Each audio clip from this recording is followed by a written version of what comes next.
Hey, how you doing? It's 7:32 in the morning. Just got back from work, and I felt impressed by the Holy Spirit to share a quick word uh, with you, the person who's watching this video, and it's about the most dangerous and closest enemy in your life. The most dangerous and the closest enemy in your life. An enemy which you have to kill. If you don't kill this enemy will kill you. And you might be thinking that you know the answer as to who this enemy is. And you might think it's Satan, but it's not. That is not the most dangerous enemy in your life, and that's not the closest one. What I'm talking about is the most dangerous and the closest. And if you don't kill it, it'll kill you. I'm talking about your ego. Your ego, your sense of self-importance, selfishness. And mind you, just because you're a generous person doesn't mean you're a selfless person, because sometimes being generous pays off if you're generous in the right places with the right people at the right time. And you might be generous for all the wrong reasons. So generosity is not selflessness. Generosity could be motivated by selfishness given the conditions. So ego is something that every kingdom citizen has to face, their own ego, and kill. Apostle Paul in 1 Corinthians, I believe it's chapter 15, he says, I die daily. I die daily. We have to make sure everything, first of all, we have to kill the ego, and then visit that grave every single day to make sure that it stays dead.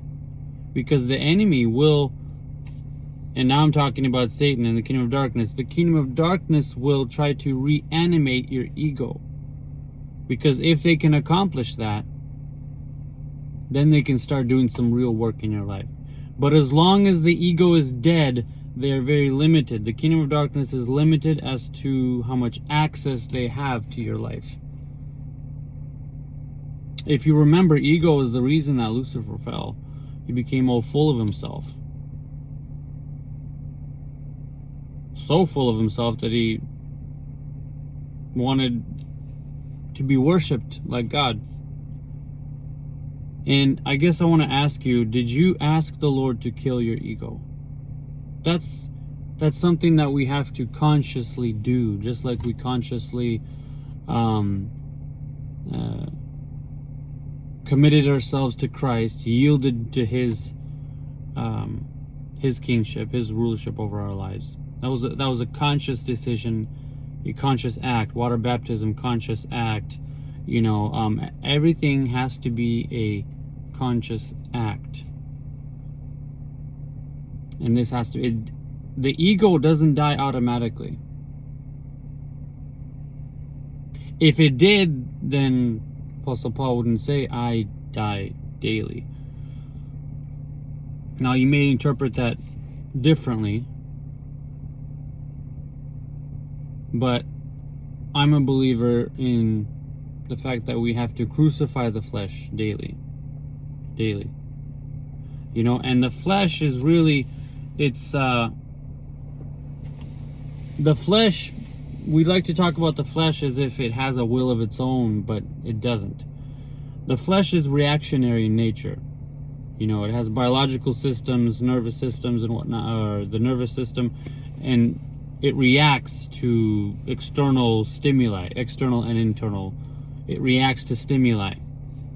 The flesh does not have a will of its own.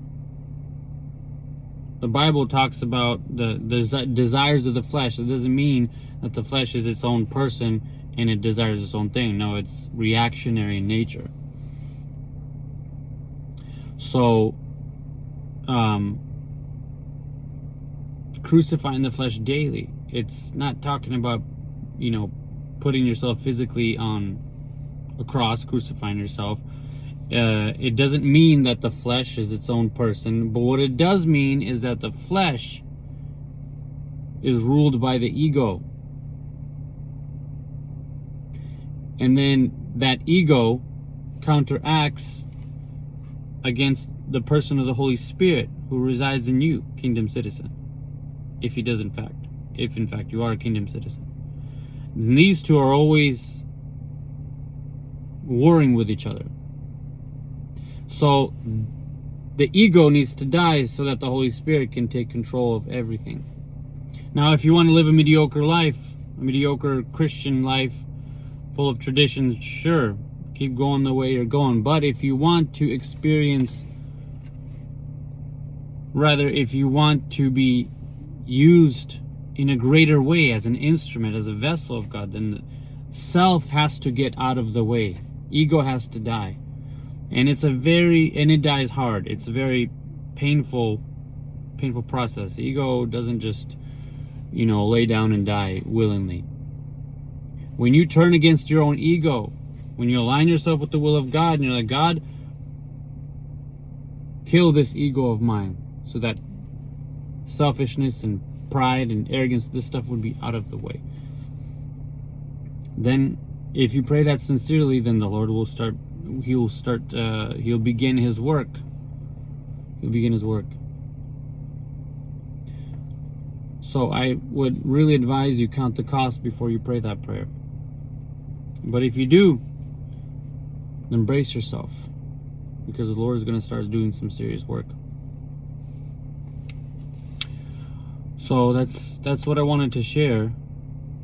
I didn't want to make this a long video.